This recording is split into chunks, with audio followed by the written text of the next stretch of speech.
Brush fires. Yeah, I got family out there that said they haven't had power in the last 2 days, and a lot of the popular restaurants have been shut down because they've been burnt down. So if you have family out in California, definitely pray for them or tell them to evacuate if they need to. Don't tell them to stay there to try to save that house. Get the hell out if they need to. I mean, you got to have the money to evacuate, and it's the middle of the week. Kids are in school. You got jobs to go to. Like, it's not as easy as just up and evacuate. You might not have a choice if they're burning.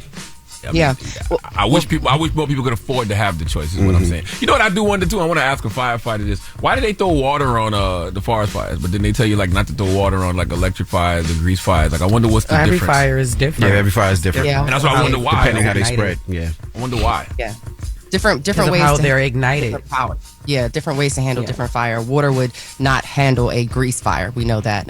Water and oil don't mix, so you would have to handle that fire a different kind of way. But moving on, Vice President Harris's Los Angeles home is actually in the evacuation zone in Brentwood, in the eastern point of the evacuation zone. However, she is actually here in Washington, D.C.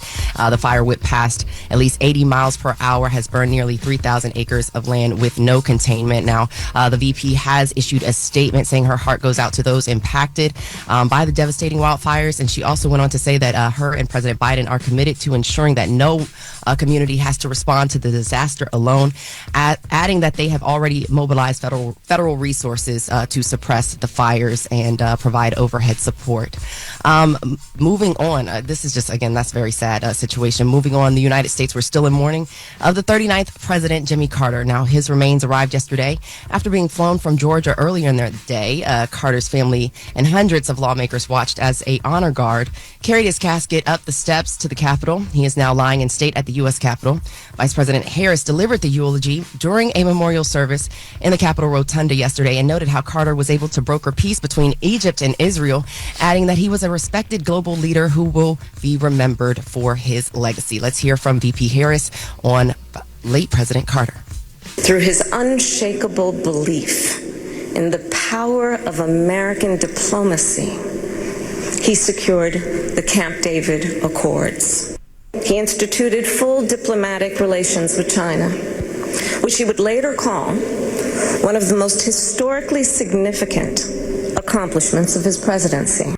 Jimmy Carter established a new model for what it means to be a former president and leaves an extraordinary post-presidential legacy.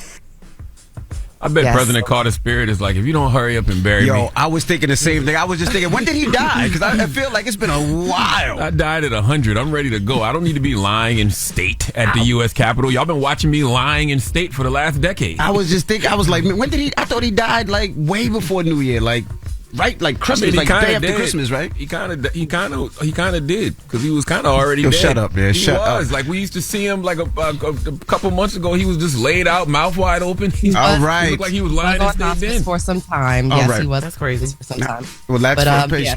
Let's front page news. What we doing next hour? Next hour, we're going to talk about Trump and all the things that he had to say at his Mar-a-Lago presser. So we'll get into that. All right.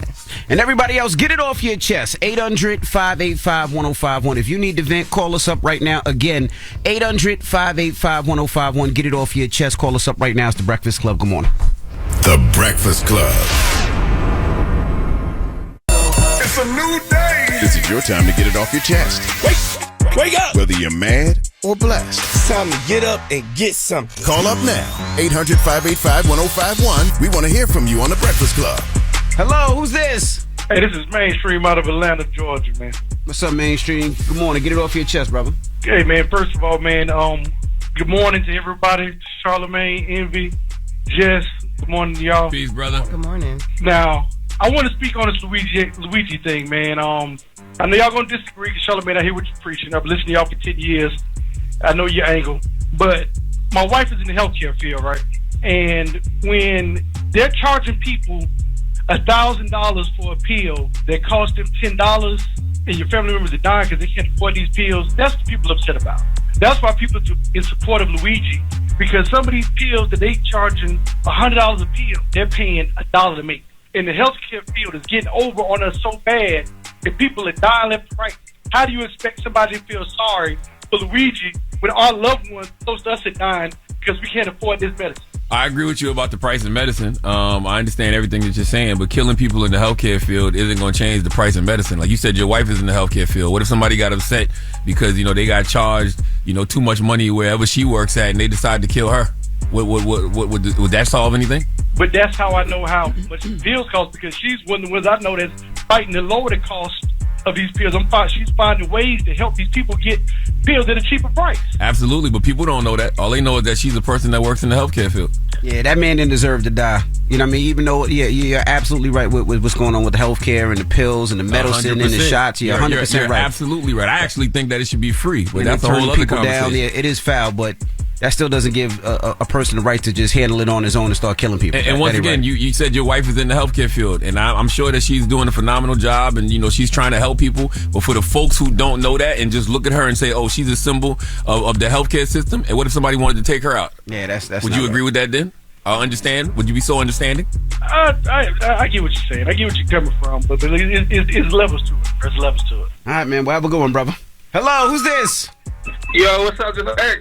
X, what's Happy up? New Year, guys. Happy New Year, brother. Get it off your chest. Hey, I just want to give my daughter, wish her a happy birthday. Today's her birthday. Okay. How old is she?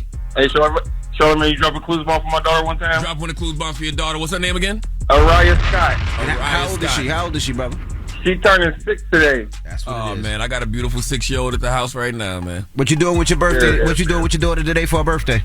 Well, I'm gonna give her a pizza party at school when I get off of work, and then this weekend she's into skating, so I'm gonna take the whole family skating. There's nothing better than putting a smile on your daughter's face, your child, period. But I mean, I got 4 daughters, so that's all I know. But there's nothing like putting a smile on your daughter's face, man. Absolutely. Right. She wanted what did she want for her birthday? She wanted a dog and a little sister. So we're actually pregnant. So we ain't tell the kids that. So we might tell her, yeah, I'm not getting a dog. She want 2 things that require too much responsibility and that she will not be taken she will not be taken care of. Either one of those things. No, because she don't even clean her room right now without giving me back talk. Exactly. That's right. So yeah, we gonna dang, I'm too excited. We gonna might tell her we pregnant and go from there, but yeah, that's pretty much it, guys. Congratulations, brother. You got to tell your wife. You got to tell your wife that you want to give your daughter the present, but you don't really want to do it. You just do that to get some. That's all. I got you. That's it. Have a good one. X is confused. Have a good one. Yo, you know what she want for her birthday, right? She want another little sister. Let's work on that. He said his wife is pregnant. Now? Yes, that's what he just said. You don't be listening. No, I didn't hear that part. So why did he say that she want a little sister? Because they didn't tell her yet. They said they didn't tell her yet. They said they might tell her today for her birthday. You don't be paying attention. No, I wasn't. I did not pay attention to that at all. That's what all I heard him say was she want a little sister. No, he said his wife's pregnant, so he might tell his daughter today. They haven't told the family yet. Oh, so his daughter getting what she want for her birthday. Not the dog, but the That's sibling. Very stupid for him not to tell her today that she's pregnant. That's why I was confused. Oh, boy. That she got exactly what she wanted. That's did. God. So why wouldn't you just tell her, hey, you're getting what you want. She's pregnant. Get it off your chest. 800-585-1051. If you need to vent, hit us up now. It's The Breakfast Club. Good morning. The Breakfast Club. It's your time to get it off your chest, whether you're mad or blessed. So you better have the same energy. We want to hear from you on The Breakfast Club. Hello, who's this? Yo, what up, man? It's your boy JB from Brooklyn. What's going on, Envy? JB from Brooklyn. What's up? Peace, JB. Get it off your chest. Yeah, I gotta get off my chest, man. This problem I've been having right before I went to work, and my car broke down on me, man. And I'm not sure. I just want to see if I can get a blessing from the universe today, y'all. The car broke down, and you're in New York, so it's freezing right now. Yeah, it could be a call pack issue. It could be slip time. I'm not sure, man. But it's hard to get a mechanic out here, so I just want to see if I can throw my cash up out there for me. Absolutely, go ahead, brother. All right, Miss Rich, Fatherhood 1. Make sure the 1 is behind it. Rich, Fatherhood 1. And I appreciate all the help, y'all. Man, you sound very down, my brother. Rich Fatherhood 1? Yep. Yeah, just make sure the 1 is behind it. Yeah, man. Appreciate y'all, man. Yes, sir. All right, brother. No problem. You know why that brother sounds so down? Because there's nothing worse in the world than being a man and having to ask for any type of financial help. Oh yeah, that and the fact that life be life, and that sometimes at the worst times, like you just be minding your business. Sometimes your car break down. You be minding your business, the heat break down. You be minding your business, and things happen sometimes. Life be lifing. And then you got to call the radio station and put your Cash App out there because that's just the way things are nowadays. Times a little hard. I just sent him a little something, man. All right. I sent Rich Fatherhood 1 a little something. Hello, who's this? This is Donald. How are you? Good morning. What's up, Donald? Get it off your chest. Man, why does Donald Trump want to change the Gulf of Mexico to the name of Gulf of America? That makes no sense to me. He want to take away daytime. What is it? The daytime. What is it? Daylight savings time. Yeah, daytime savings time. He want to take away a lot. Focus on lowering gas. Not gas prices. Gas prices aren't bad, but grocery bills and raising minimum wage. You just focusing on your own agenda, bro. Like. And your supporters just think it's the greatest thing happening since sliced bread. Like, well, I will say about the daylight savings time. Most countries around the world don't observe daylight savings time. Not at all. That was a long time ago. They did for military so they could save money on oil and gas. But yeah, I don't. And I'm not even gonna sit here and act like I'm smart enough to even understand why he wants to change the Gulf of Mexico to the Gulf of America. I really don't care about that. But I do agree with what you're saying. Like, you ran on the economy, so you better start talking about things that actually impact the economy. Bro, he ain't gonna do that, man. He just focusing on his own self and that wig on top too, bro. Because, bro, that wig on top, man. He need to let that go. Well, he might save TikTok. Exactly. Goodbye, Donald. Have a good one, brother. Hello, who's this? This is Marcus. What up, D? What up, Breakfast Club? What up? Marcus, what up, brother? Get it off your chest. Man, I listen to y'all every morning. Appreciate you, brother. I be wondering about Charlamagne though, man. That's what I want you to do. He say a lot of fugazi stuff. I want you to wonder about me every day. He's suspect, bro. He's suspect. Do you think I'm handsome? Man, that don't sound right, bro. You say a lot of penis jokes, bro. That's suspect, bro. Do you think I'm handsome? I think you fugazi. I think you sweet, bro. I think you sweet. I think you sweet. So you think I'm handsome? I think you sweet. Hey, I seen you on TV. Did you like what you see? Like you had on guy shadow or something, bro. They always say that. They always say I look like I got eyeliner on. But you're still not answering the question. Did you like what you see? Nah, I ain't gay, bro. You sound gay, though, Charlamagne. I respect you, but you say a lot of gay stuff, bro. I've been saying that for years. Envy, I know you ain't talking. Okay. You talking about you, not me. Listen, by the way, you was gay before I got here. Envy, you my dude. Envy, you my dude. Thank you. You my dude. You trying to turn me out. Miss LaRosa, I got mad respect for you, too. She's gay. Yo, shut up. She likes penis. Nah, Charlamagne, man, you gotta tighten up, bro.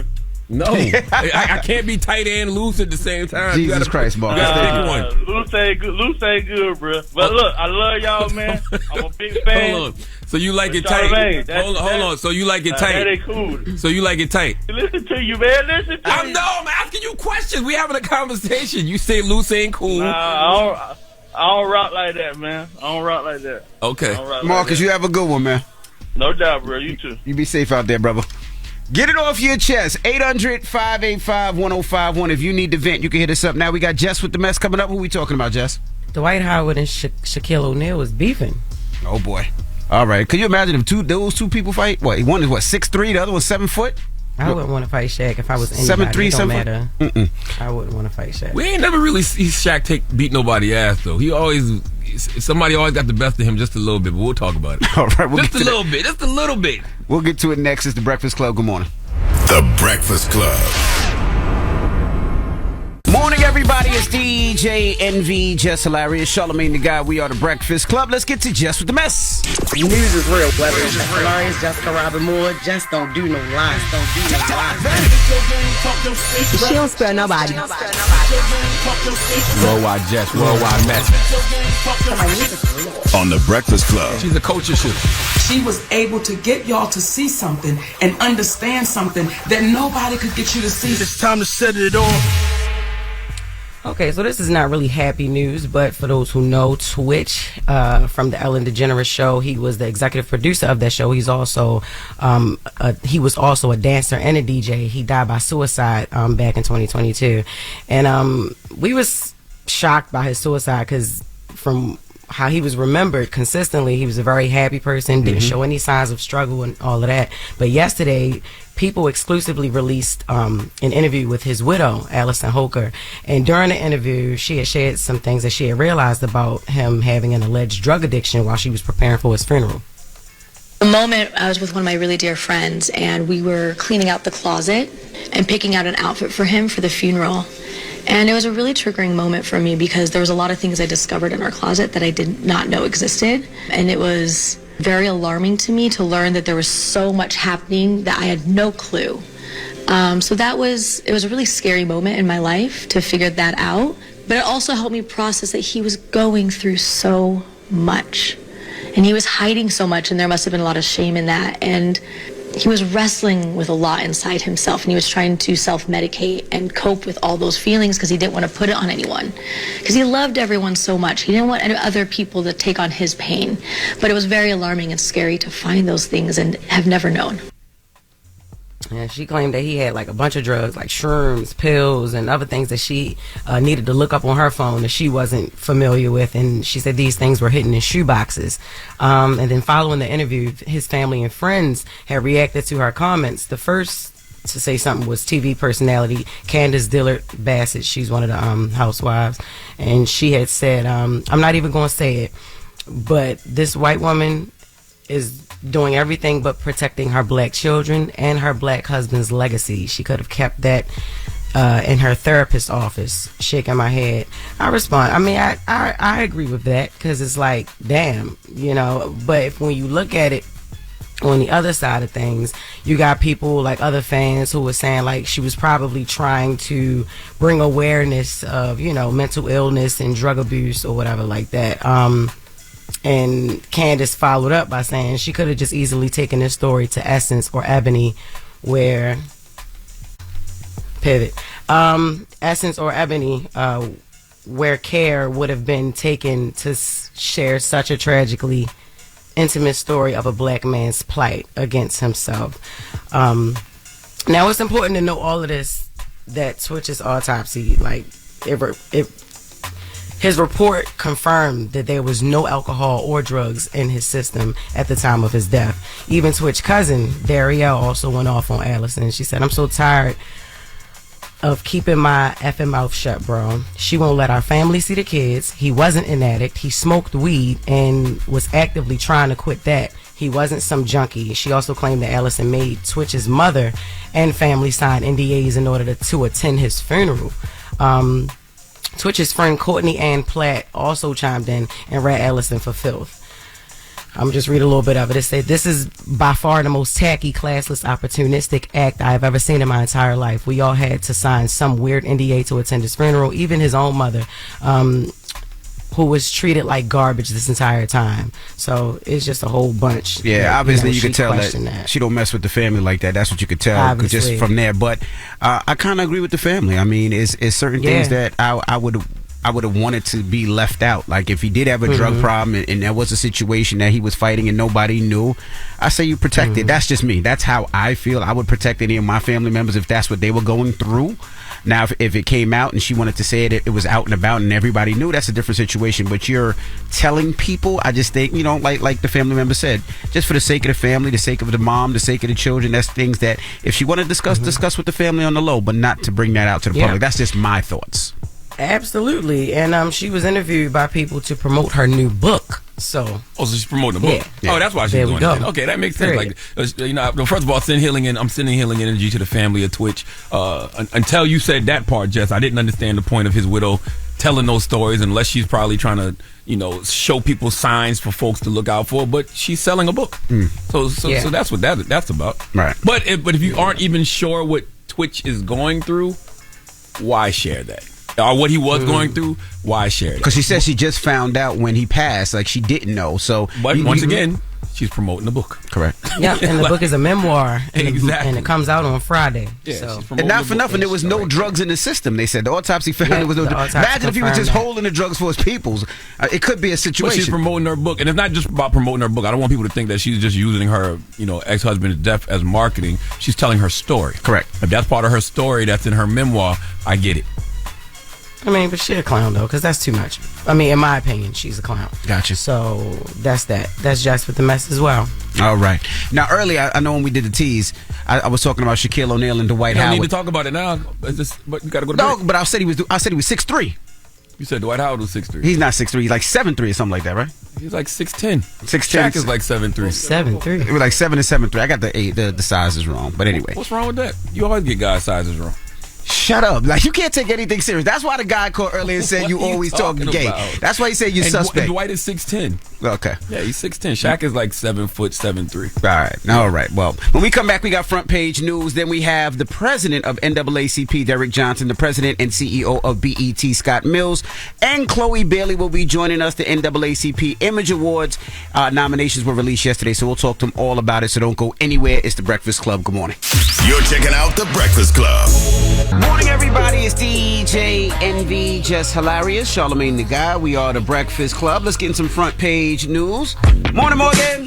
Good morning, NV, Jess, and Charlamagne. Y'all doing all right this morning? Yes, ma'am. Okay, well, let's get into it. President-elect Trump is criticizing President Biden as his time in office is coming to an end. Trump spoke at his Mar-a-Lago residence a day after Congress certified his election win and suggested the Biden administration is doing the American people wrong and claimed inflation is raging. Here's Trump's comments on the transfer of power. Let's hear more from President-elect Trump. We are inheriting a difficult situation from the outgoing administration, and they're trying everything they can to make it more difficult. And I've been disappointed to see the Biden administration's attempt to block the reforms of the American people and that they voted for. We had a landslide election. We won every swing state. We won the popular vote by millions and millions of people. Yeah, Trump had more to say. He also said that the Gulf of Mexico would be getting a new name. Let's hear those comments from the president-elect. We're going to be changing the name of the Gulf of Mexico to the Gulf of America, which has a beautiful ring that covers a lot of territory. The Gulf of America. What a beautiful name. What a beautiful name.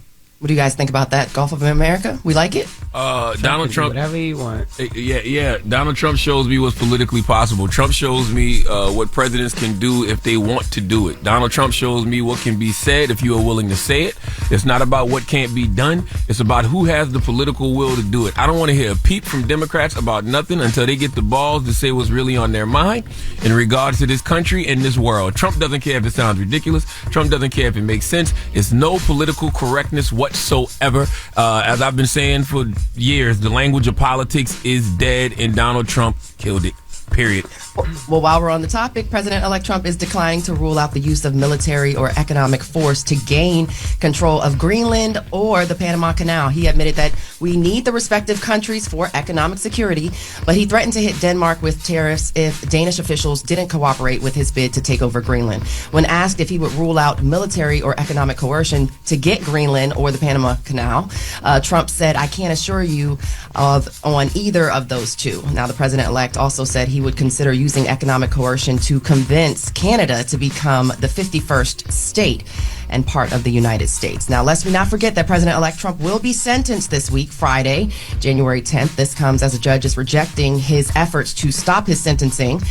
Trump is going to be sentenced for a criminal conviction in his New York hush money case. Friday, Judge Juan Mershon set January 10th as Trump's sentencing date. Now, Trump's lawyers appealed the decision to dismiss his attempts and have his conviction tossed out. He is now scheduled, of course, to be sentenced on Friday, just 10 days before he is set to be inaugurated.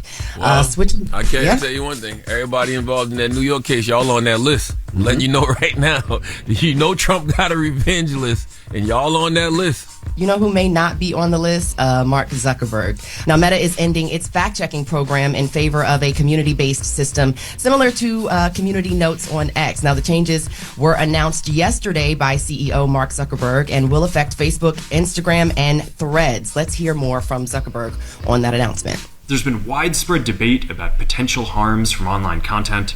Governments and legacy media have pushed to censor more and more. A lot of this is clearly political. But there's also a lot of legitimately bad stuff out there. Drugs, terrorism, child exploitation. These are things that we take very seriously, and I want to make sure that we handle responsibly. So we built a lot of complex systems to moderate content. But the problem with complex systems is they make mistakes. Even if they accidentally censor just 1% of posts, that's millions of people. And we've reached a point where it's just too many mistakes and too much censorship. Yeah, so Zuckerberg said the idea is to focus on reducing those mistakes and restoring freedom of expression. Now, he cited the recent election as a big reason behind the decision, criticizing governments and legacy media for pushing for more censorship. What do you guys think about that? So basically, no more fact-checking. You get to say what you want on these social media platforms. I mean, what's new? Is that new? That's not new. None of that matters anyway. Facts don't matter over feelings nowadays. People don't read the fine print, and that's what those community notes are anyway. Fine print. So, like, the fact checking don't matter. The community notes don't matter. Like, nobody cares about the truth and the lies more entertaining. I thought they put up algorithms to stop a majority of that, or to try to stop it. But I guess that's all thrown out the window now, right? What's the algorithm that can stop it? I guess certain keywords and things like that. Yeah, they actually, when it came to fake news and stuff like that, they actually contracted a number of fact-checking companies throughout the world globally to make sure that, to basically watch these type of things. But yeah, that's not going to be the case anymore. So you pretty much get to say whatever you want to say. I was gonna say, but what would be changing? Haven't people been saying whatever they want to say on social media for years? Pretty much. Yeah. That's what social media is. You may, in the past, you may have received like a notification, or your post may have been taken down or removed. Those type of things will not happen. Oh, so now your post will just be up there. Gotcha. Yeah. You know how you might end up in like the Facebook jail because you said something crazy. Well, maybe that may not be the case anymore. And then certain lawsuits come from that too, right? Like you say whatever you want, and then you end up being sued. But that's not going to be a problem now because no fact. Yeah, so basically, again, it opens that Pandora's box, where it pretty much brings us back to ground zero when it comes to freedom of expression. Say what you want. I mean, that's really the biggest problem. The biggest problem is that these social media platforms can't be held accountable for any of the lies that are on their platforms. Because, like, if I get on this radio and say something that's not true, somebody can sue me. They can sue the radio station. They can sue iHeart. Like, there's a bunch of different people they can sue. You can't do that when it comes to these social media platforms. You can sue the person, the individual that said it, but not the platform's not being held responsible. Correct. All right, let's bring things home quickly to New York. The FBI says there's more criminal conduct by New York City Mayor Eric Adams. That's what federal prosecutors are claiming in a new court filing, with Adams telling news reporters yesterday that he is taking the advice of his lawyer to stay disciplined. Let's hear from New York City Mayor Eric Adams. Even Ray Charles can see what's going on. I've said over and over again, I've done nothing wrong. Let the attorneys do that. I have to run the city. I'm focused on running the city. I cannot make that any clearer. I'm focused on running the city. I think it's clear what's happening right now. Reach out to my attorney. He's reachable. So the new filing doesn't provide specifics, but Adams has pleaded not guilty in a 5-count indictment and charging him with accepting luxury travel in exchange for political favors, mostly on behalf of Turkey. Now, to the disclosure of possible additional criminal conduct came in response to Adams' lawyer requesting more information about the initial charges. Now, prosecutors have said a superseding indictment containing additional charges is likely in the mayor's case. Now, Adams is expected to stand trial in April. Of course, I'll keep you guys posted on what's going on with that. Otherwise, that's your front page news. I'm Morgan Wood. And I want to just point out, Mayor Adams said even Ray Charles can see what's going on. That's because Ray Charles is in heaven. Okay, he's been dead. He's been dead for 20 years. Okay, all right. You should have used Stevie Wonder. He's still alive. Jesus oh my gosh, so petty. That's all I'm saying. All right. That's your front page news. Thank you, guys. Morgan Wood. Follow me on social at Morgan Media for more news coverage. Follow at Black Information Network. Download the free iHeartRadio app and visit us at BINnews.com. Have a great day. All right. Now, when we come back, Chloe Bailey, the president of the NAACP, Derrick Johnson, and the president and CEO of BET, Scott Mills, will be joining us. The NAACP Image Awards is out. The nominations were released yesterday, and the show is going to happen February 22nd. So we're going to talk to them when we come back, so don't move. It's The Breakfast Club. Good morning. The Breakfast Club. Morning, everybody. It's DJ NV, Jess Hilarious, Charlamagne the Guy. We are The Breakfast Club. Lauren LaRose is here with us this morning. And we got some special guests in the building. Yes, we have Derrick Johnson, the president of the NAACP. Welcome. You're here. We have Scott Mills, CEO of BET. Good morning. Thank you for having me. And we have a friend to the room, cousin to the room, Chloe Bailey, ladies and gentlemen. Welcome back. Hello. How you feeling? How's everybody? Fantastic. All right, so we're talking about the NAACP Image Awards live, which goes down February 22nd. And you guys have released some of the nominations, and you're about to tell us who's going to be the host. Actually, we're not yet disclosing them. Oh, okay, I tried. We're happy to share other things. We assuming it's Chloe since she's here. Press run. Y'all got her on the press run. There you go. Well, it's hard to be both a nominee and a host. So that is correct. It's a first for everything. There you go. Why are you with them, Chloe? Like, why are you with them? Why are you with them people? We're family. We are definitely family. You know, growing up as well, Sis and I, we would go and sing a lot of times at, the events in Florida several times and things like that. And it was just really special to be a part of this today with Praise This, the movie I did with Will Packer, winning last year. And, it was a surprise to me today as we were announcing some of the nominations. I got another nomination. Congratulations. Oh, you didn't know that prior to? Oh, no. God is good. There you go. I am grateful. I think the first time you all joined us in ACP, you were like 11, 12. Yeah, babies. Oh, yeah. Well, I think it's important for you to be here with them, especially putting your voice on it, because I think there's always a conversation around like the award shows that we have and whether people in what level of celebrity support it or not. So I think you being here and being kind of like a face of it helps that. Are you at all like working with the NAACP in these Image Awards? Are you at all getting out there for other award shows and just kind of being a champion of that, like in calling your friends and being like, hey, y'all need to make sure y'all show up? Like, which celebrities are you like, hey, make sure you show up? Particularly Beyonce. Beyonce came to the NAACP Awards before her and Yes, absolutely. And I know we getting there. Yeah, I think this one is really especially important because it is honoring us and all of our blackness. And sometimes it's hard in this world and society today to not feel valued or feel worthy enough. But definitely in this space at the Image Awards, we are celebrating one another for not only our skin tone, but also the incredible art that we put into the world. Yeah. Now, how do we bring award shows back to where it used to be, right? I remember as a kid. Money. Money. No, it's perfect way. About it. Money. Because growing up as a kid, that's what we aspired to watch. We wanted to see the NAACP Awards. We wanted to see the BET Awards. And some of our biggest moments culturally came from those events.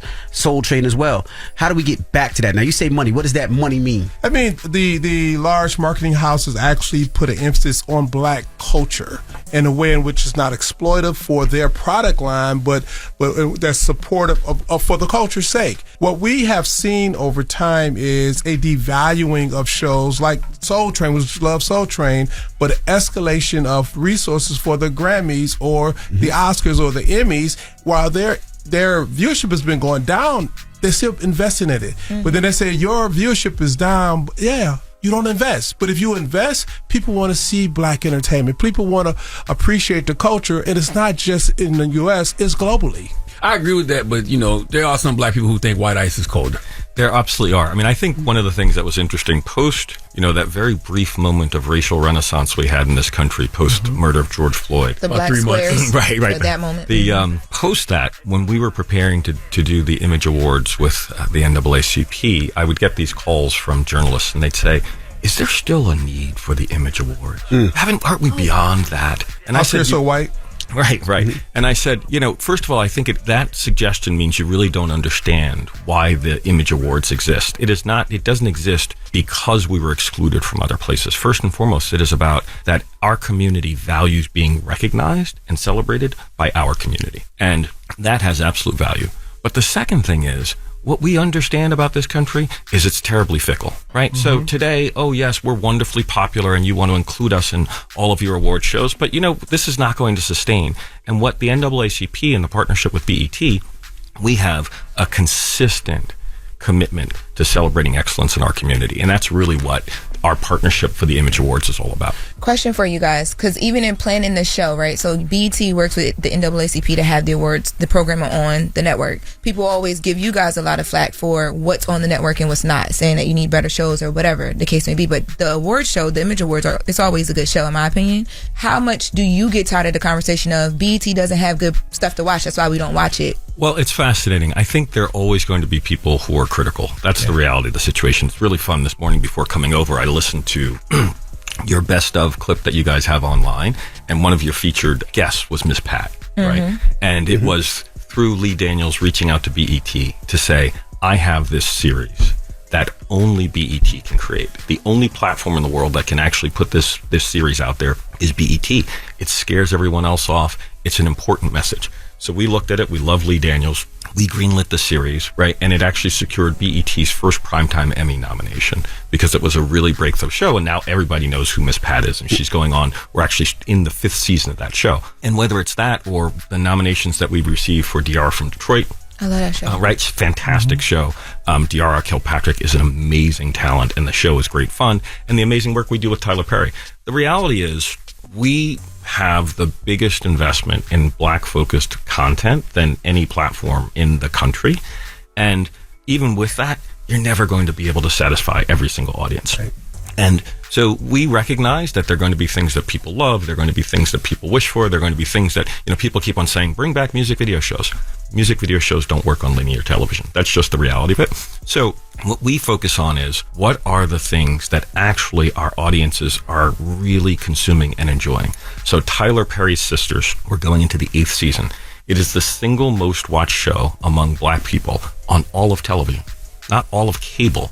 All of television. That's a fact. Right? Mm-hmm. So more than anything on broadcast television. So people say, there'll be some people who complain about BET, but the fact that we have the single most watched show in Black households. So that is a long way of saying we are always striving to be more inclusive. So we created our streaming platform, BET Plus, to be able to create even more content, speak to diverse audiences. We think our tent poles, like the NAACP Image Awards, like the BET Awards, which this year is going to celebrate its 25th anniversary, if you can believe that. We think our tent poles are those, to their name, they are the things that allow us to bring a huge cross-section of the community together to come and celebrate what's really important to us as a community. One of the things this year, over 3 million folks tuned in to the BET Awards in 2024. And if you think about that, it means it's the single largest gathering of Black people for a Black event in the country, right? There's nothing else that 3 million Black folks show up for that is a specifically Black event. And so you still have this opportunity to catalyze, mobilize, and engage our community. And you just have to be very thoughtful and have great partners like the NAACP. All right, we have more with Chloe Bailey, the president of the NAACP, Derrick Johnson, and the president and CEO of BET, Scott Mills. So don't move, it's the Breakfast Club. Good morning. Morning, everybody. It's DJ NV, Jess Hilarious, Charlamagne the Guy. We are the Breakfast Club. Lauren LaRosa is in on this interview as well. We're kicking it with Chloe Bailey, the president of the NAACP, Derrick Johnson, and the president and CEO of BET, Scott Mills. The NAACP Image Awards will air on February 22nd. Now, Charlamagne? What does BET mean to your generation, Chloe? Because you're 26. Yes. I think, for me growing up, I'm a music lover. I grew up loving 106 in Park. Like, I think I could speak for everyone in my generation. I know certain things go into a lot, but that was like the show for me to be inspired, to get excited. Like, that was it. Like, I'd run home from school and that's what I'd put on. So I was used to seeing people who looked like me who were succeeding in a field that I wanted to succeed in one day. So BET has always had a special place in my heart, especially think of all the groundbreaking performances. Like, when Beyonce had her incredible performance on there. Yeah.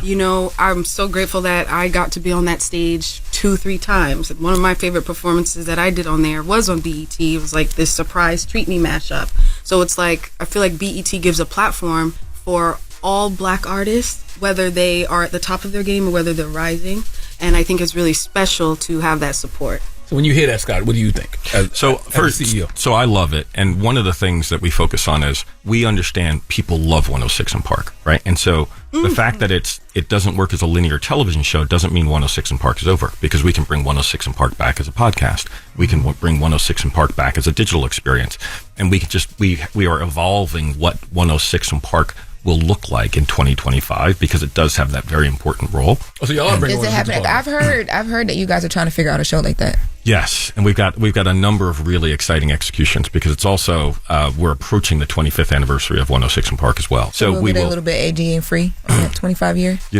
We will. There'll be some things that you guys will be really excited about, and we look forward to coming back and talk to you about 106 and Park. Wait, AJ free?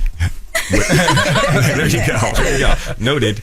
So, but I think the other thing that Chloe shared that is so important is we at BET exist to be in service of our community and our culture. That's what we exist for. And we understand that there's a broad ecosystem of different institutions and individuals that make up our community and our culture. And we are part of that broader landscape and that broader ecosystem. And we play a supporting complementary role to our community and our ecosystem. And whether that's celebrating Black excellence, whether that's mobilizing our community around important events, whether that's coming to the aid of our community post, in the face of COVID. But to Chloe's very specific point, one of the things that our team loves is to be a platform that both celebrates our most successful artists who are absolutely at the pinnacle of their careers, and simultaneously to identify and support those emerging artists, to give them the platform, because we were so many artists' very first time to be on television, right? So many artists' very first time to perform. The number of managers and label executives who come up and say, we are so appreciative to be back at the BET Awards because this is where our talent XYZ got their very first break. That really resonates with our team. Can you tell us some of the performers that you guys have planned for the NAACP Awards? We will be revealing performers as we get closer. We're doing a rollout now, and it's very intentional because we're trying to build the audience. The platform by which people consume information is shifting every month. As you know, we grew up listening to the Tom Joyner morning show. Breakfast Club took it over. Well, quite frankly, there's going to be a podcast to take over Breakfast Club, and so we're 160. Right, what's happening? Now you're just talking. First of all, Breakfast Club did not take over Tom Joyner. Tom Joyner retired on his own accord. No. I'm talking about audience. He's talking about audience.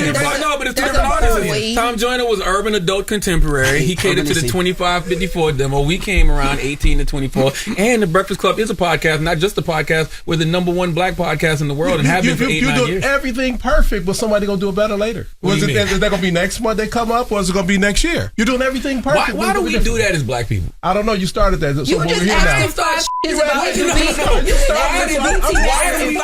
We need something to replace something. Why all of these things can't coexist as one? It can coexist, but I'm responding to the tone. And the tone is we have legacy organizations. We have media companies that have been a flagpole in our community. We have a show we're on now where the podcast has been excellent. We had other shows that sunsetted. It is a part of the ecosystem of who we are as a community, and we should meet people where they are. Well, who's replaced the NAACP, Derrick? That's a good question. They ain't ready.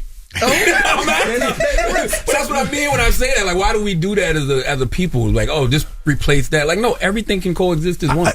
You and I, we absolutely agree. But the tone set was something differently, right? So if she is 26 and she can appreciate 106 in Park, there's someone who's NAACP, but if NAACP is not the right vehicle or voice for them, I support them choosing the right vehicle of voice, because in the social justice movement, it's not a competition, it's an opportunity for our voices to be heard. In our entertainment community, it's not a competition, it's an opportunity for our voices, our culture to be experienced. And that's how we should be approaching all of this. And so where BET right now is in an industry that's shrinking overall, what Scott is doing is trying to figure out, okay, how do we continue to advance our culture and our voice? Where NAACP, we are in a political dynamic that has shifted. It is our job, being the largest organization in 47 states, to continue to evolve with that. We're not going anywhere. I don't want the Breakfast Club to go anywhere. BET shouldn't go anywhere. We should all be leaning to our culture, our opportunity, and our voice. Well, I agree. These institutions shouldn't go anywhere, but I do think they do have to evolve. Like, I doubt I'll always be here as a host. I doubt Envy will always be here as a host, right? People like Lauren, the Jesses will take over and everything. But when it comes to the NAACP or any of these institutions, whose job is it to tell our own stories? Us. It's our job, right? Yes. And that's why when we took over, we sought the partnership with BTV on Paramount. We have a joint venture with Paramount TV. We will have a soap opera air next month on the 22nd on CBS Daytime. We're about to launch our podcast. We have to evolve. That our revenue streams have to evolve. How we approach this, organizations should not be driven by personality. It should be driven by mission and strategy. I agree. So we all have to evolve. Let me ask you a question. Sports doesn't work well on BET, does Sports works well on linear television. The challenge is sports rights have gotten insanely expensive. Because I look at all these HBCU, right? I DJ'd the Howard Hampton game was on CBS the other day, and I'm watching a lot of these college games on TV, and I always thought to myself, with all the HBCUs and how it's been a splurge of HBCUs, everybody supporting HBCUs, it was just always weird to me why BET didn't put their arm around and be like, I need all those games here, where people actually come there. It's a great question, and in fact, when BET started, BET used to air HBCU games. I'm told that there's footage of Bob Johnson running along the sidelines doing live commentary at HBCU games, so I'm trying to look for it. But the reality is, because of the evolution of college football and because of the proliferation of access to sports across all these platforms, the demand, the viewership interest in HBCU sports right now isn't high enough to kind of support the investment. Having said that, the entry point that we think is really exciting, that we're really focused on, is you now have a bunch of brothers who went off and played in the NFL have said, we want to remedy this dynamic where top black athletes feel like they have to go to other schools to be competitive. We want to remedy that dynamic, right? So you saw the recent announcements about the brothers, Jackson, right. That's my alma mater. Okay, there you go. And so now, University. right there you go. So now the opportunity is we take our footprint, our platform, our relationships, and then we bring them to these luminaries who are going back to these HBCUs and building those teams, and then we focus on the stories and the people and the journey, and we get a broader community to be excited about this, and we actually use it to build interest in HBCU football, and that we think is the way to actually elevate interest in HBCU football, which will then allow us to bring more games to the network. All right, we have more with Chloe Bailey, the president of the NAACP, Derrick Johnson, and the president and CEO of BET, Scott Mills. When we come back, it's the Breakfast Club. Good morning. Good morning, everybody. It's DJ NV, Jess Hilarious, Charlamagne the Guy. We are the Breakfast Club. Lauren Rosa is in on this interview as well. Chloe Bailey is here, the president of the NAACP, and the president and the CEO of BET is joining us this morning. Lauren? Now, Chloe, I gotta ask you. Yes. You bringing a date to the NAACP Awards? My godmom and my manager. Okay, so we ain't gonna see no more Burna Boy. You'll have to ask him. You're here. He's not. No, Burna's not nominated now. He's not nominated. But you look at the sheet, he's not on there. Chloe's on there. But I'm speaking of support, and we were seeing you out with him in Nigeria. So is that a new thing, or? Nigeria was so beautiful. I've heard. I had the best time. I've heard. What about the nightlife? We saw you in the club with Burna. Yes, the nightlife. It was so many lights, so many colors. So many cameras. I know. So many cameras. We be all in, like everything with you when you're. What are you trying to ask, Lauren? Last time you were here was gonna.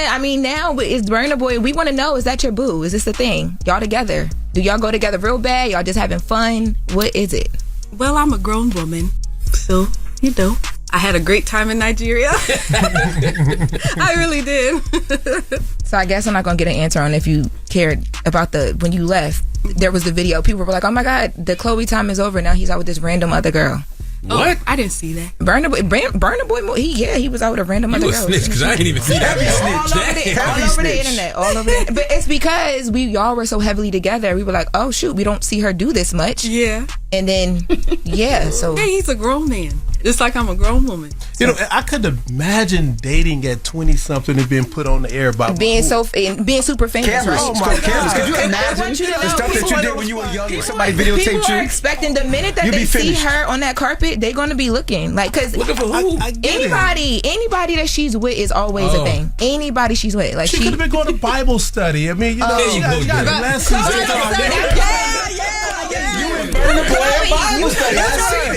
You my girl. You had told me you was in there studying the Bible. I would have been like, you know what, God is good. Okay, all the time. You my girl. You can study anytime, even in the club. I'm But I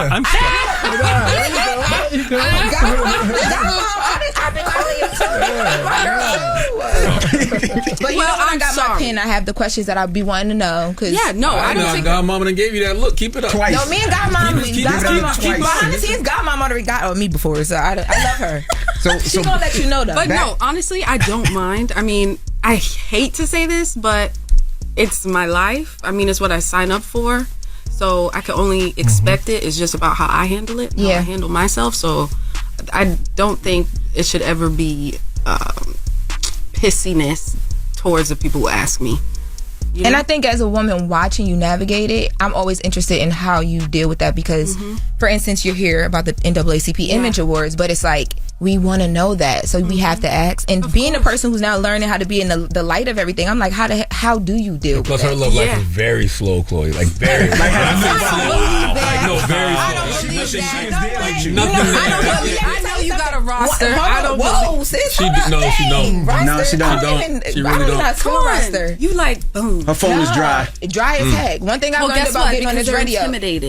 It's very dry. I am a wife. All I do is stay home. I just want to cook. You a wife. But you got a husband. She got a husband. I will be a wife. She got a husband in her head. Listen, I'm domesticated. This radio has made me be quiet. Okay. Well, guess what? You get on here and say ready for that. I know. So it's preparing you for that. No, it's not. Person. I appreciate it. Now back to the NAACP Awards. Spicy chicken. Now, how are these nominees chosen? How do you guys choose the nominees, and how do you guys go to who's winning? And how do y'all expand the categories every year? Because things change, right? You got social media personality here now, of course, podcasts. Like, how do you expand the categories? So, start with the last question. We recognize that the industry is changing, so we try to keep up. And we add categories, digital content categories, fashion design.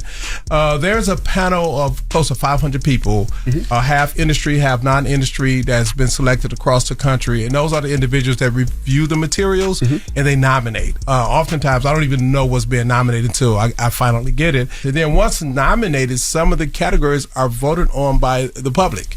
And so it's by popular vote in some areas, and then in other areas it's by those who are critics in the space to ensure fairness in the outcome. So there is a mix that we try to balance those two things out. Gotcha. I also want to ask about comedy as well. You see Netflix is heavy into comedy. You see a lot of they're giving comedy deals to damn near every comedian. Has BET ever wanted to jump back into that space? Because BET was one of the huge originators, especially of black comedy. That's right, with Comic View. Did Dion Cole put you up to this question? Because he's been beating me up about this. No, but he's been up here recently, but now he hasn't. Yes. So the reality is we're always looking for the way back into places, right? And we did a quick partnership with Kevin Hart and Heartbeat where we did a test run of bringing back Comic View.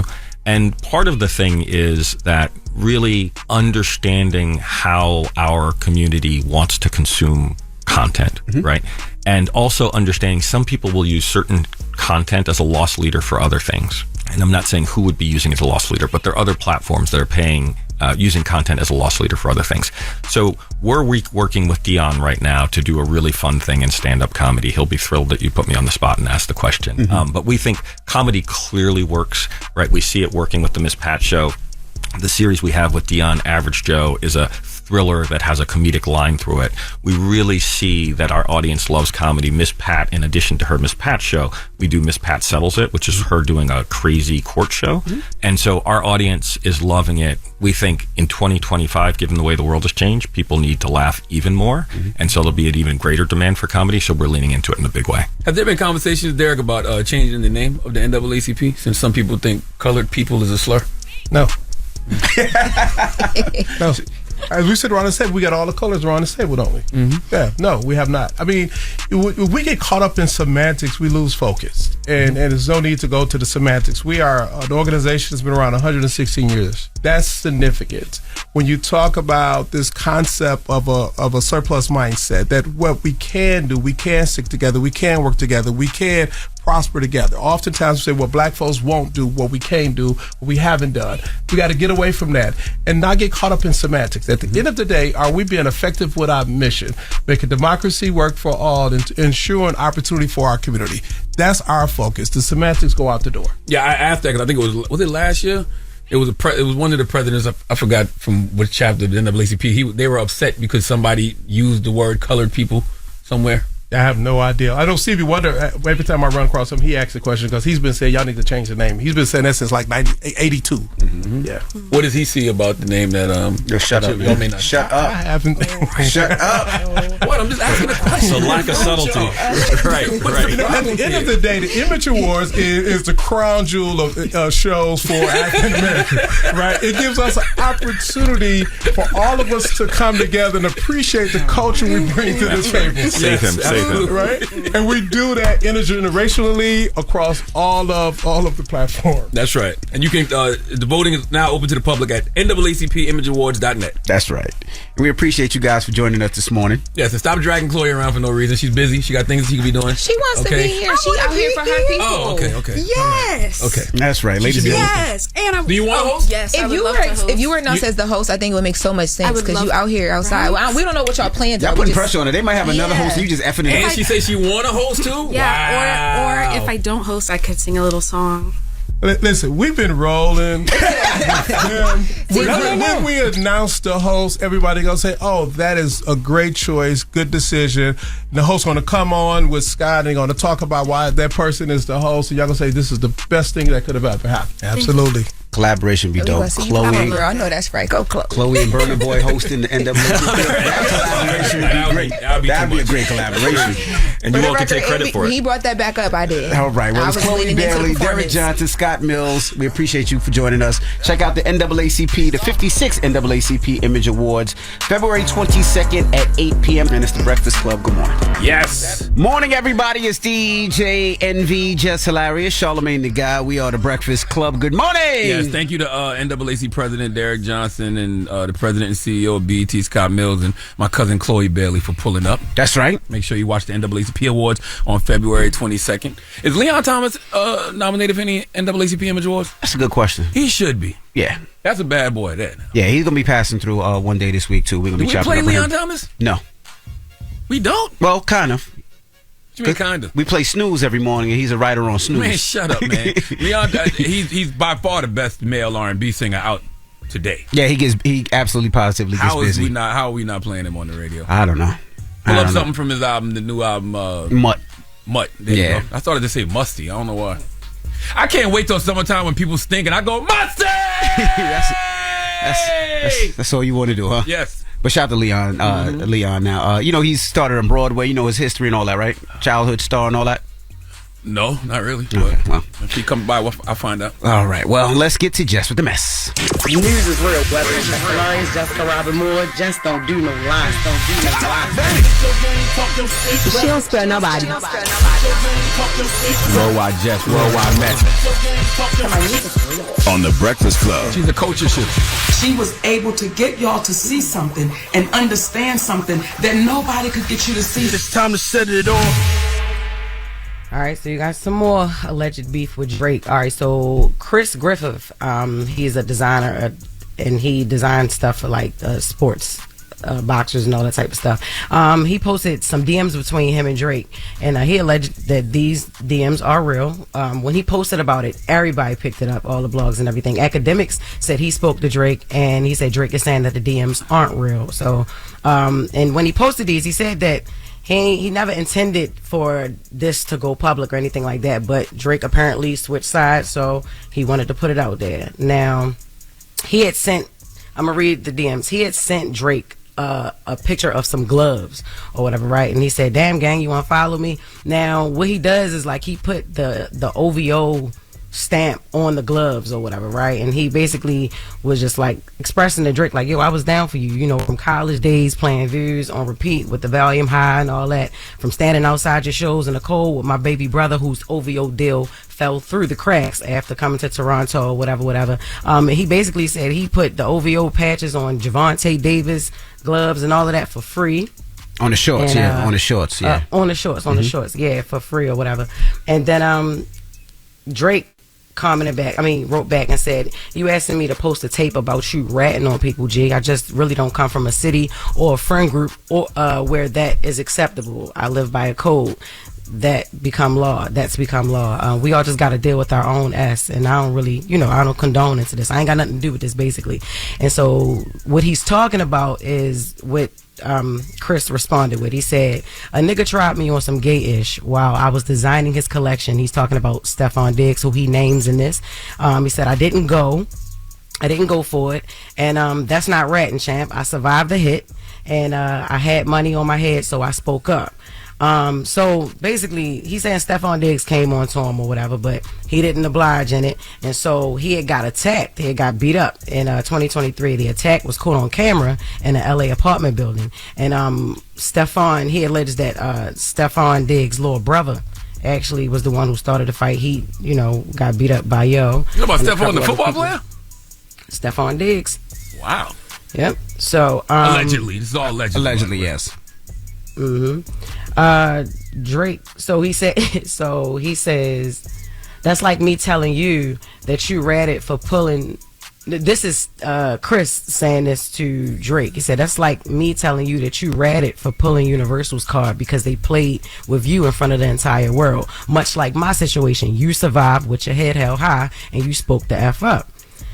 So Drake responds like, look, y'all, I mean, I don't know details, fam. I'm just showing you outside of perception. I think there's better ways to go about it. My opinion, me and Universal is like, and pay attention to this, me and Universal is like if Nike was funding a campaign about LeBron cheating on his wife, not Adidas or Reebok. Nike, the company he been with since he started. My situation is not no street-ish. And that goes back to yesterday when we reported about this freestyle that he got. He said he was going to drop receipts or whatever. So people were speculating that he was going straight for LeBron's family. And these DMs would confirm that. Everything that he was trying to allege in his freestyle would be true. I know Stephon tired of having his name in people's mouth, though. Didn't they say he was sleeping with Cardi, too? Yeah, Cardi, a host of people. He actually put on his Instagram, he said, I'm stop going tit for tat. He said, beware by yourself. I don't give a F. Stop, keep my name out your mouth, pretty much. Oh, okay. You too. So Chris was like, yo, yeah, I get your point of view. I feel you to a degree. Crazy it might be or whatever, but he just wanted him to, like, help him out. He like, yo, how you think it feels to see myself getting beat up on this video or whatever by some people I know did it and I know the reason behind it or whatever, right? So Drake, the last thing that Drake said was, I'll think this one out and write my response somewhere else other than IG. I'm on a plane right now. And so Drake later posted a picture of him in the studio, and the caption is 3 money bags, and it said, I thought this through. So again, I don't think like he's thinking at all, Drake.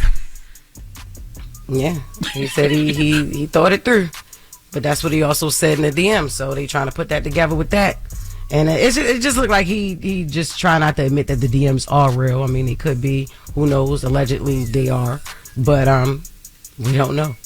Yeah, Drake got to get to a point where he can't go back and forth with people. He's the bad guy. So everybody wants to take this time to post a DM, post a text message, post a phone conversation. He has to. But doesn't it all seem calculated though? Like, you put out this one message and it says something about LeBron. That goes viral. Mm-hmm. Then you reach out to tell Act to say it's not real. But then you post a picture from the studio saying, I thought this one through.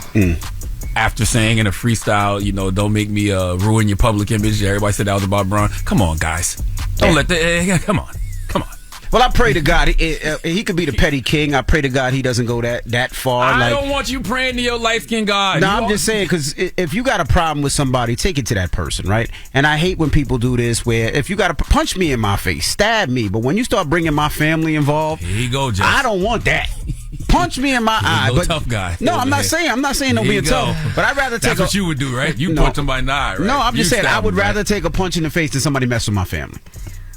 Okay. Right? Because Bron got to go home and deal with that from Savannah. He gonna be scoring 2 points a game, that's what I one mean. rebound, and one all, assist. That's why I say don't bring my family. That's why I say it's all calculated, and I don't know why we playing this game. He says this in the record, I want to ruin your public image, and he says the thing in the DM about, I'm not even going to repeat what was said. Then he turns around and says it was fake, the academics. Then he turns around and says, I thought this one through. Stop letting these biracial Canadians play with y'all, man. Okay?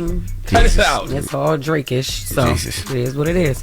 All right. It's Jess with the Mess. Thank you, Jess. Charlamagne, who you giving that down to? Man, 4 after the hour, we need a human jar of Hellman's mayonnaise named Aaron Elizabeth to come to the front of the congregation. We like to have a word with her. Speaking of getting punched in the face, this part, she needs to get punched in the face. All right. We'll discuss. We'll get to it next. It's The Breakfast Club. Good morning. You're checking out The Breakfast Club. And I just wanted to know how you came up with the donkey of the day. Give it to him. There's a bunch of donkeys out here in the streets. The guy who gets you because you're mean. Never gave a damn. If we live a life where we bite our tongue based off who we may offend, we never would say anything. I'd have made Donkey of the Day. That is why Charlamagne is here. Charlamagne the guy. He's a donkey. He mother Oh man, Charlamagne, you giving Donkey of the Day to who now? That damn Taylor. Drop one of Clues bombs for Taylor made it, man. If one thing Taylor gonna do, she gonna earn her money that she don't get. Okay? She work hard for money that she don't get, goddammit. Salute to Taylor. Donkey of the Day for Wednesday, January 8th goes to a 26-year-old human jar of Hellman's mayonnaise named Erin Elizabeth. Erin is a registered nurse who shouldn't be a registered nurse anymore. And she was arrested because she's never gotten her ass beat in life. What do you mean, Uncle Charlotte? She's never gotten her ass beat in life. I mean exactly what I said. See, I was born in 1978. Okay, and when you're 46 years old like I am, then you can tell when a person has never been punched in the face. Okay, not just punched in the face, never had to go pick their own switch. All right, my dad beat me with an extension cord one time and made me go take a bath. Why? Because I was taking a lighter to the carpet in our single-wide trailer in Moncks Corner, South Carolina. You can read about it in detail in my first book, the New York Times bestseller, Black Privilege, Opportunity Comes to Those Who Create It. But what we are talking about here is consequences to one's actions, okay? Erin is doing BS because she's never been checked for her BS. Matter of fact, I can't even call this just BS. This is pure evil. This woman, Erin Elizabeth, not only needs her ass beat, she needs an exorcism. What do you mean, Uncle Charlotte? She needs an exorcism. Can you tell us why she's getting Donkey of the Day already? Yes, but just know, if you're a parent, it's going to trigger you. Let's go to the report, please. Henrico County's top prosecutor letting reporters know her office will continue to work very aggressively into the investigation into Henrico Doctors Hospital's neonatal intensive care unit. In less than 2 weeks, one woman has been charged and arrested, 26-year-old Erin Elizabeth Ann Strotman of Chesterfield County, who was denied bond by a judge Friday afternoon. While there has been an arrest for one person for allegedly inflicting injury on a single victim, I would emphasize this is an ongoing investigation spanning potential offenses committed in both 2023 and 2024. The ongoing investigation centered around 7 babies in total. The hospital alerting the community online that 4 babies had, quote, unexplainable fractures in 2024, similar to an incident in 2023. The Strotman now facing charges for 1 child out of the 7. That news report came from ABC News, by the way. This chick was arrested after the hospital had to close the NICU due to mystery attacks on newborns. She was breaking the bones of newborn babies. Look, man, in my second book, Shook on Anxiety Playing Tricks on Me, I speak to the anxiety you feel as a parent every minute of the day. I call it parental paranoia.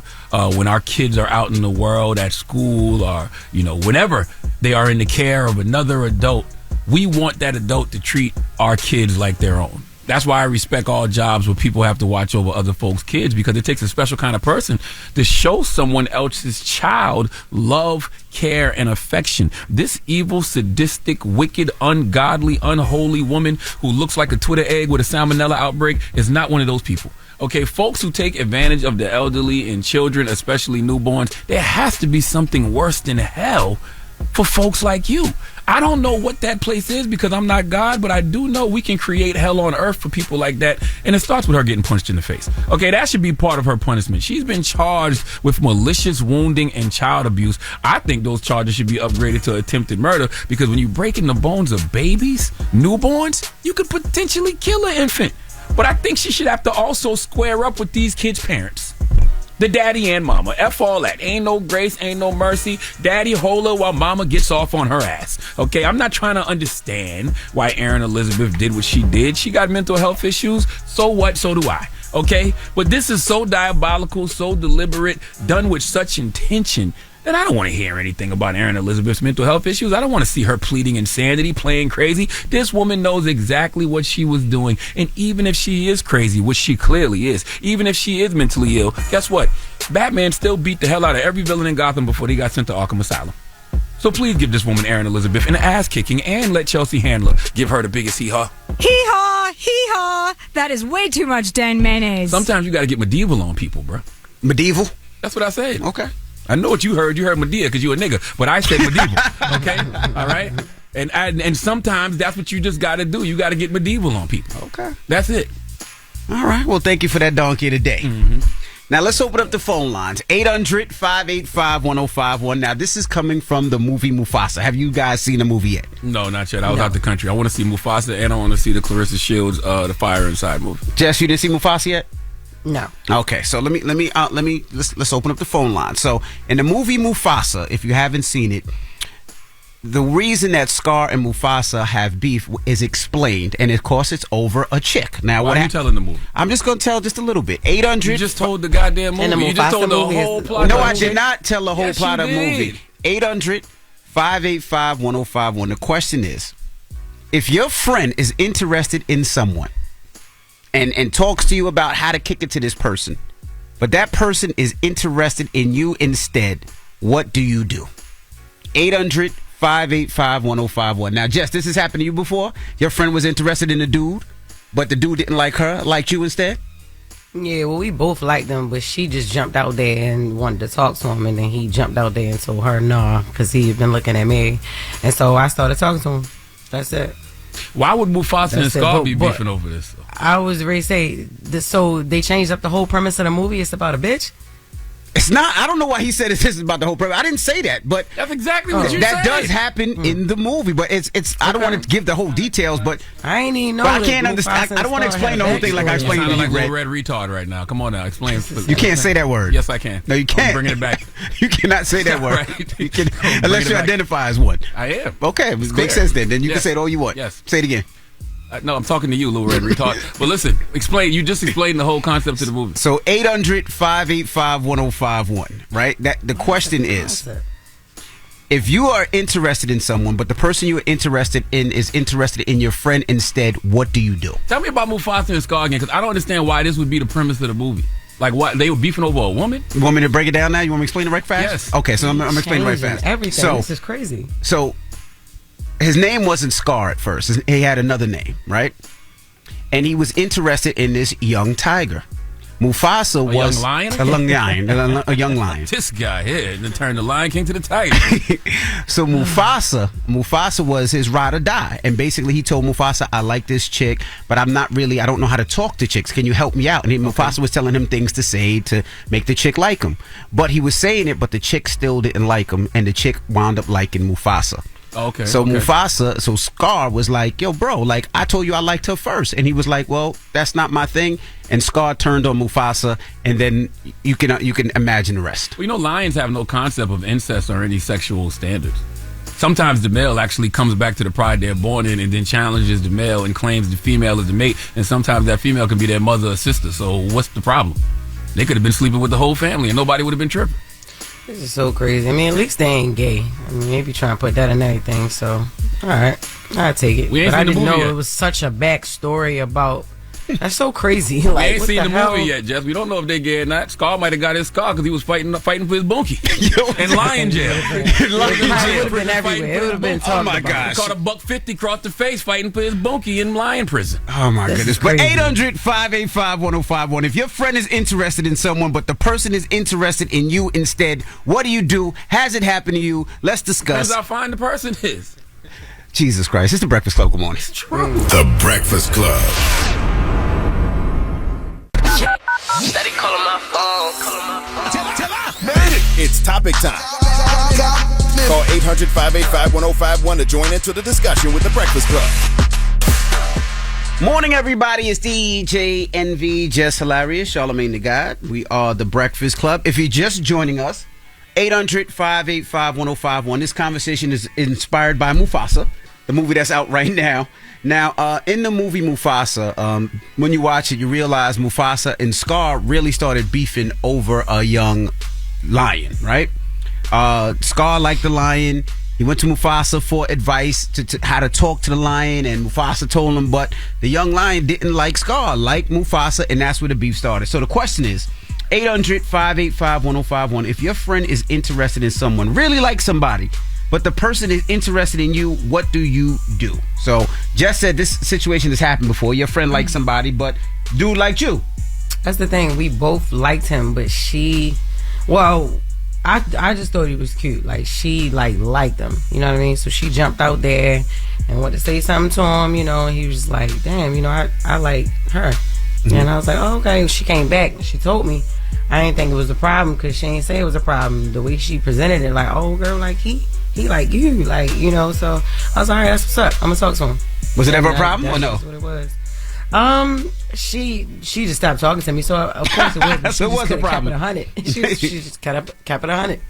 Now, Charlamagne, you've been married for a long time, but before that, if your friend liked somebody and the person liked you, what would you do? That has never been ever a thing. I don't know. I don't know. Let me put myself back into the space when I was out here wilding, being a complete mutt, like Leon Thomas said. Hold on, give me a minute. Oh my God. Okay, listen. Is that a dog barking? I think it depends on how good the woman looks. Okay, if she's it's supposed to depend on how good you look too. Who picked somebody else? Who picked you over somebody else? Don't act like I'm not handsome. Come on, I'm handsome. Now, yes, you are. I'm handsome and I'm charming. All right, okay. But I think it depends on how good the woman looks. If she's fine and my guy wants to get with her, but she wants to get with me, then why should I miss my blessing? And if my friend is really my friend, then he should want me to receive my blessing, because what God has for me is for me. Okay? So if he gonna hate on you because this woman wants to get with you and not him, I shouldn't be friends with this person to begin with. And you know another thing that I can't stand guys do? What? I hate when guys be like, I'ma hit that. How you know? Why are you making the decision for the woman? How do you know? How do you know that woman is going to give you any play whatsoever? Just because you called, and it sounds crazy to say, just because you called dibs on a woman don't mean she want to be with you. Am I lying, Jess? That is the truth, but most people don't look at it like that. They say if they call dibs, that's their first. Like, even when I'm talking to OVO Eli, right? OVO Eli, I asked him if that's happened to him, and he said, yeah, it happens all the time. But he said, really, whoever calls first and goes for it first, they let him live. Yeah, but what about if you strike out? If you strike out, next man up the bat. And by the way, we on the same team, right? So Correct. If I hit, it's a win for us all. I'll tell you about it. I'll tell you about it. I'll let you smell my finger. I ain't gonna do all that. All right, I'm sorry. I ain't never been to smell your finger time, but I'll tell you about it. All right. Well, let's go to the phone lines. We got Shelly on the line. Shelly, good morning. Good morning. Hey, Shelly, where you calling from? I'm calling from North Carolina, Charlotte. Hey, 704. Now, this says it happened to you twice before. Twice, and I feel really bad because I thought I would do the right thing as a friend, but then I realized I just couldn't. Like, I feel bad telling my friend, like, they don't like me, they like me. I'm not really interested in the person. So it really didn't bother me, but yeah, definitely it's hard. Oh, so you've been like that person don't want you. Oh, so you've been Mufasa in the situation. You've been the woman that, you know, somebody else. So your friend wanted somebody, but that person wanted you. Yeah, and you did it twice to your friend. That's the thing. Damn. Well, that's the person. You know, these guys out here, they don't really care. They're not too picky and choosy. So I feel like, you know, if I turn them down, they'll eventually go to my friends. So Did you sleep with both of the guys? One of them I did. Oh, okay. All right. Yeah. But that gotta hurt your friend, because your friend gotta feel like maybe she doesn't look as attractive, or she doesn't look as. Is she pretty? That's why I don't trust them, because and it's not that they're. You know, everybody has a preference. So. Would you sleep with Are your you friend? trying not to say your friend? You trying not to say your friend ugly? Basically. No, I'm not. Everybody has okay. preference, you know. So like, you know, some guys like Latino women, some dudes like light skin girls, some men like, you know, chocolate dark skin females. So I love everybody has a preference. How much does she weigh? Jesus.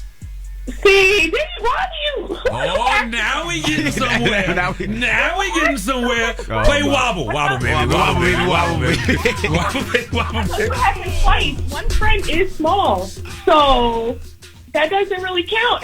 That's what I say. It's preference. But the other friend was at risk of a heart attack. Is what you said. Jesus Christ. No, I'm not saying that. Goodbye, Shelly. Y'all are messy. I'm messy. We messy. You messy. The one. All you have to do is say, no, my friend ain't fat. But you can't say that. No, my friend is not. Yeah, I'm not saying that. Goodbye, Shelly. I can't say that. I can't lie on this radio. Ron, good morning, Ron.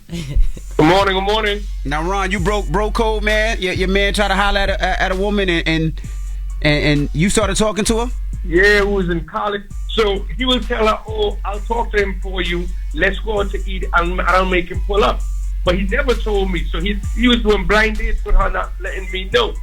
So one day she ran into me in tours. She's like, "Yo, how come every time you invite me out, you not showing up, but Jay showing up?" I was like, "What are you talking about?" Because she told me the whole play. Man, we ended up getting married. We celebrated 25 years anniversary last month. Wow, but you don't speak to him anymore though, huh? Nah, we don't speak to him anymore. Damn. Yeah, but this goes back to what I said about why should you allow me to miss my blessing? Like what God has for me is for me. Like if like that's why I understand when guys be like, "Oh, I'm gonna call dibs on her." Now don't get me wrong. You know, the first time I saw my wife, I knew that was going to be my wife, right? But clearly that was meant to happen. But that's not always the case. Right. Just because you say you want to get with a girl don't mean that girl want to get with you. 800-585-1051. This is inspired by the movie Mufasa, right? If your friend is interested in someone, but the person they interested in likes you instead, what do you do? Let's discuss. It's The Breakfast Club. Good morning. Call 800-585-1051 to join into the discussion with The Breakfast Club. Morning, everybody. It's DJ NV, Jess Hilarious, Charlamagne the Guy. We are The Breakfast Club. Now, if you're just joining us, we're opening up the phone lines, 800-585-1051. This is inspired by the movie Mufasa. If you haven't seen it, you got to see it. I took the kids to see it the other day. And it tells the story of Mufasa and Scar and how they don't F with each other, right? Now, if your friend is interested in someone, so Scar was interested in someone, but the person that Scar was interested in didn't like Scar, liked Mufasa instead, and that started the beef. So we're asking 800-585-1051. In real life, what do you do? Hello, good morning. Hello, my name's Nick. Hey, Nick, what's up, brother Nick? So I'm asking the question again. So if your man was interested in somebody, but the person was interested in you, what are you doing? I'm going to tell my man, like, yo, a girl feeling me, you know, it's really going to be mad. Like, I'm going to ask him, like, if it's really going to affect our friendship. Like, if he really in love with this girl, I'm going to probably fall back. But at the end of the day, I grew up in the Bay Area. I grew up in the two church. So I'm going to be like, hey, she choosing, man. Like, you got to get over it. I'm going to make sure she got a friend or something for him, or, you know, and then I'm gonna see how much I like her. If I really like her, after, you know, we do what we do, I'm going to keep her around. But if it's just whatever, I'll probably just smash some tabs, you know what I'm saying? But as for the movie, because I saw the movie with my kids, and I feel like in that movie, Mufasa kind of like was down. I don't want to give away the movie, but like, if somebody saved my life, he's my brother, and I wouldn't even be here if it wasn't for you, and man, there's a million lines I thought I could have, you know, did my thing with. But that's the thing. No temper, but no. The reason I disagree with that is because of what you said, my brother. You just quoted the great Too Short, and the woman is the person who gets to choose. I don't know why y'all men think y'all got the option here. When you say to yourself, "Hey, I want to holler at that girl," it's that woman's decision on whether or not she gonna give you something, brother. Yeah, but Mufasa should have told him, like, "Look, bro." But you know what's so funny? She said in the movie, "I'm choosing you." Mufasa tell her, "Hey, my bro likes you." And she said, "I'm choosing you." She definitely said, "I'm choosing you." So Scar's a sucker. Mufasa should have told Scar, though. Mufasa he was a sucker. Mufasa should have told Scar Scar. was really a coward, though. Like, Scar was a coward. He was lying. But that was still his brother, though, so I don't know. Yeah, Scar was so you telling a me sucker, that Scar killed Mufasa over a woman, basically. He did. But look at this. Look at Nino Brown and you know, the CNC. There you go. Look at these real rap groups and these R&B groups back in the day. People, it's always been because of the women. Almost every rap group, every beat started off of a woman choosing. And the one but Shorty was a clown. That was her fault, though. That was Shorty's fault in New Jack City. That was her. She was a hoe. I mean, whatever.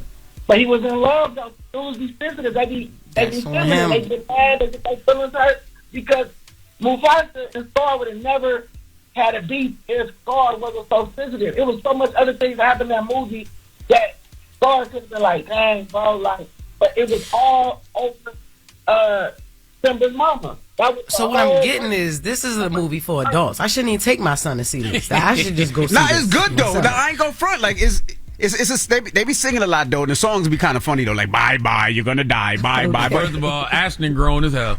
Okay. Yeah, okay, yeah, we going to see this. This don't sound like no kid. This don't sound like the same Lion King I grew up on. It's different. I enjoyed it, though. I ain't even gonna front. Well, what's the moral of the story, if there is a moral? I mean, the moral of the story is, man, women make the choice. So I'm glad that they even said that in the movie, because I don't know where the delusion comes from with guys, where guys can just look at a girl and say, I'm going to hit that, I'm going to get that, I'm going to F that. No, it's up to the woman whether or not she wants to F you or if she's going to allow you to hit that. So when your woman chooses, let the woman choose. I'm not about to fall out with my guy because, you know, she think my man look better than me, or she want to get with my man for whatever reason. That's extremely lame to me.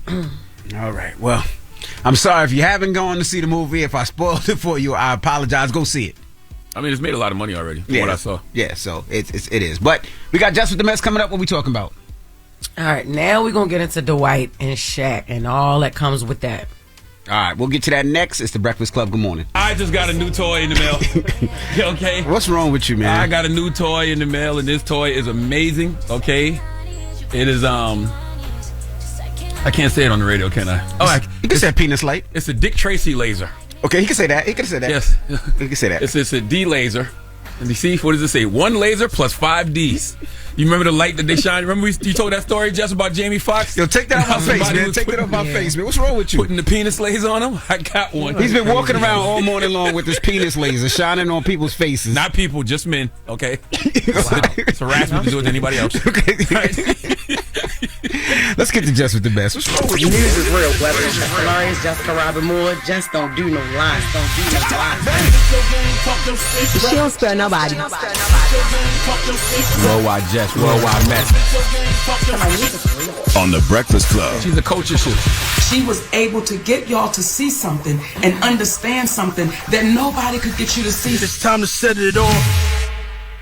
All right, so Dwight Howard recently appeared on Ray Daniels' show, and they got on the topic about his longtime beef with Shaq. That's what he said. Never disrespected him, but he's always had something to say. And, you know, there's times where I gotten upset and I'm like, yo, Shaq, this gotta stop, man. Oh, so you actually talked to him about it? Literally, during Dancing with the Stars, somebody said that they're really close with Shaq. And I said, hey, man, do you mind sending Shaq a message, you know, to try to figure out, like, yo, what's up? Yeah. Can we have a sit-down conversation? Because every conversation or every time I hear or see something about you is you disrespecting me on some type of level. And at this point, I'm like, do we need to throw hands? Like, what are we doing? Because I have not ever, like, for me, the only thing I would do with Shaq is mimic his voice. Do like that. Oh, okay, so that wasn't audio I was looking for, but that was good that we played that because we needed that too. But Shaq responded once he saw the response, once he saw what Howard said on Ray Daniels' show, and he said, the fact that you think I care about you is funny, but I won't ever bring up your name ever again, sensitive big man. You're a jokester that can't take a joke. Won't ever say your name ever again. Have a great day. And now you have been deleted. Have a great day. Again, I don't know how many times he was going to tell him have a great day, but he really wanted him to have a great day. He also put hella hashtags. Hashtag I never cared. Hashtag trust me. Hashtag don't need validation. You do. Hashtag stay off podcast. Yo, Shaq is so petty. Hashtag the fact that you think I care is funny. Hashtag you got to show respect to get respect. Now you're dead to me. It's pretty big for that. But Dwight said, I know you care because your big insecure ass been hating talking ish for 20 years. You too big to be insecure. Whatever. He said, you always been jealous of me. You've been jealous of Kobe, Penny, and D-Wade. You also jealous of Charles too. So Shaq said, still don't care. Nice move. I see what you're doing. Your legacy is your new podcast. That's how you will be remembered, and you need views. Damn, I taught you well. Great job, Hall of Fame podcaster, but still don't care. You need to sit down. You need my validation. I don't need yours. Basically repeating what he was saying. And he also said that he was too big to squabble or whatever, so he declined because he's too old. Dwight responded and said, by the way, I don't want people to get entertained by two black men going back and forth. Come on to the podcast and let's hash this out. Now, the beef between them, they've been beefing since Shaq was still in the NBA, and it started because Dwight Howard had started calling himself Superman, but Shaq used that name first for himself. So ever since Dwight took the name, Shaq been on his body real heavy, calling him out about everything. How y'all think Clark Kent feels, guys? I mean, the original Superman. Yeah, well, they mad at each other about it. And Dwight he, like he said, like you heard in the audio before, he actually tried to squash the beef when he was on Dancing with the Stars. Somebody, he tried to get somebody to know Shaq, like, to squash it, but it never happened like that. So we just waiting to see. It's interesting that Dwight called Shaq insecure, because Shaq has never struck me as the insecure type, and he's never struck me as the hating type. In fact, if you listen to Shaq over the years, he's always talked about how it's his job to help, you know, other people be better. Whether he wanted to go help Kobe be the best, or he wanted to help Penny Hardaway be the best, or he wanted Dwayne Wade to be the best, or he wanted to go to Cleveland and help LeBron win a championship. Like, he's always seemed very selfless to me. I don't know him personally, never met him, but that's just how it seems. But he will always criticize. He will always do his job. Like, if he's watching a game and he feels like a player is not giving his all from a basketball standpoint, he will criticize a player. He feels like this player is not doing this. He feels like this player is soft. He feels like this player is weak. So Shaq ain't gonna hold his tongue when it comes to sports, though. But I thought they said they were gonna fight too. Didn't they say they was gonna throw hands or something? No, Dwight said he wanted to throw hands. He said, let's throw hands. And Shaq said, I'm too old for that. But Shaq was like, I'm too old for that. I'm 50. Like, you know, you trying to squabble at 50. I mean, best thing you should do is just stay on your podcast. That would be an interesting matchup, though, because we've never seen Dwight in action that I can remember. But Shaq Fu is always down for a scrap. Like, Shaq has always been willing to fight. But I've also seen Shaq throw a lot of punches and miss. He threw at Brad Miller and missed. He threw at Charles Barkley and missed. And the times I've seen him connect, he hasn't dropped a person. But he does get active. Yeah, but Shaq is 52 years old. Like, Shaq ain't fighting. Yeah, and Dwight is in better shape right now. That. Yeah, Dwight just say Shaq can hardly run somewhere, so it's not. I still think, but Shaq probably got that old man strength now. Dwight have to fight dirty. Yeah, Dwight have to hit below the belt. I wanted to get to this real quick, yo. LiAngelo Ball has a hit, and everybody's surprised about this. He dropped a song last Friday. It's called Tweaker, and a lot of celebrities is actually surprised that they like it. They saying it sounds like that. Yeah, it's if you come from a certain era, it sounds like some early 2000s Cash Money. You know, something out of Louisiana. I would definitely say, Juvenile, Louisiana. I could see Boosie on it. And actually, Boosie wanted to be on it, and so did Moneybagg Yo. They inquired about hopping on the remix. Meek was on Twitter trying to find it and everything. And now, Rolling Loud has announced LiAngelo will be performing during his first Rolling Loud in L.A. in March. So he's just going to do one song? I mean, yeah, absolutely. He ain't headlining nothing. I mean, but this song is actually a banger. A lot of people been liking it. Yeah, Rolling Loud is doing exactly what they're supposed to be doing. And if I was a radio station, if I was a program director, I'd be telling my DJs to play that in the mix show, and I probably would even have that song, you know, programmed after 6 p.m. Spiking here and there, just because of the way that social media is talking about. But why do things that make sense nowadays? Right. Right about that. Oh, and a person on Twitter said LiAngelo Ball bringing back the bling bling era of hip hop by himself, and he will be remembered. That's crazy that he'll be remembered for that. Wasn't he some good in the league? Nah, he was like he played in the G League. I don't think he ever made it in the league. Right? He just played in the G League and played overseas for a little bit. The other two brothers are in the league. G3 got some hot fire, so that's what's up. All right, well, that is Jess with the Mess. Thank you, Jess. Yep. People's Choice Mix is up next. Get your request in. It's the Breakfast Club. Good morning. Morning, everybody. It's DJ NV, Jess Hilarious, Charlamagne the Guy. We are the Breakfast Club. Salute to the NAACP President Derrick Johnson, the President of BET Scott Mills, and Chloe Bailey for joining us this morning. Yes, salute to all three of them. Chloe should be hosting the NAACP Image Awards. I don't see any other reason for her to be running around with them. Right. Okay. But like she said, if she can't host, she wants to perform. To me, that's a no-brainer. But what do I know? Right. And don't forget the awards air February 22nd. The nominations were announced yesterday, and you can actually go to their website if you want to cast your vote for your favorite artist. And salute to Dwight Howard and Shaquille O'Neal again, man. It makes me just really wish that Celebrity Deathmatch was coming back. We were supposed to bring Celebrity Deathmatch back. It was supposed to be produced by myself and Ice Cube, and MTV greenlit it, and they announced it, but they never put it out. But stuff like that is what would make for great Celebrity Deathmatch. Shaq and Dwight Howard on there fighting. You know, Dwight fighting, hitting below the belt. Whoa. Going for Shaq's sack. Okay. Sad part is when he does that, folks gonna say, Dwight not fighting here and they're having a good time. Dwight is engaged to a woman. So don't be trying to do that, trying to say all that. I'm just saying. He's newly engaged to a woman. He ain't on that no more. What if he was delivered? Like, he don't do all that now, you know? Jesus Christ. All right.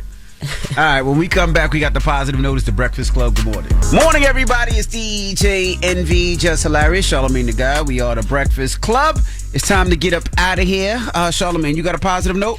Hold up, before he do that, I will be in Cabazon, California. Your girl Jess Hilarious will be there with your guy, Desi Alexander, at Morongo Casino and Resort. The show starts at 8 p.m. Get your tickets at Ticketmaster.com or JessHilariousOfficial.com. We'll be there. That's my first time in Cabazon, but they said ain't nothing there but like a bunch of Native Americans. So calling all the Native American Cabazonians. I'll see y'all Saturday. All the indigenous people, all the foundational black, foundational Americans, and that's, I mean, if you look at a lot of indigenous people, they look like black people. So, yeah, yes, yeah.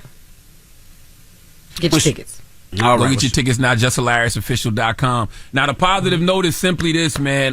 We always talk about hard work, and you got to have hard work, to get to where you want to be. But we never talk about perseverance.